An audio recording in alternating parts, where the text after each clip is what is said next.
আমি আগে নিজেকে ভাবতাম যে আমি একাই হয়তো হতভাগী, যে একা একা ছোট ছোট বাবুদেরকে লালন পালন করছি।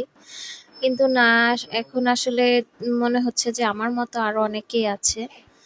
তো আসলে একা একা বেবি লালন পালন করা খুবই কষ্ট।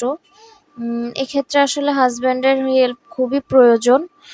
আমার ক্ষেত্রে যেটা হয়, আমি আমার হাসব্যান্ড যখন বাসায় থাকে রাতে, তখন আমি রান্নাবান্না করে রাখি। সারাদিনের রান্নাবান্না সবকিছু আমি ওই টাইমটাতে বেবিটাকে তার কাছে দিয়ে তারপরে রাখি, এবং আমি ফ্লাক্সে গরম পানি ভরে রাখি। যখন যদি কোনো প্রয়োজন হয় অথবা বাবুকে যদি গোসল করানোর প্রয়োজন পড়ে, তাহলে আমি ওই পানিটা ব্যবহার করি, ফ্লাক্সের গরম পানিটা।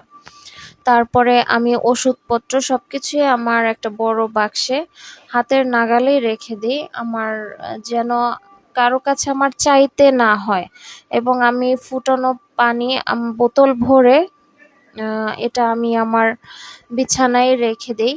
যদি আমার বড় মেয়েটাও বলে মা পানি খাবো, আমি ২টা বোতল রাখি। একটা বোতল রাখি ছোট বাবুর জন্য, আর একটা বোতল রাখি বড় বাবুর জন্য। যদি বড় বাবুটা যদি বলে মা আমি পানি খাবো, তো তখন সেও তো ছোট, পানি গ্লাসে ঢেলে খেতে পারবে না। তখন আমি ওই তার জন্য যে বোতলটা রাখি ওইখান থেকে তাকে আমি পানি দিই।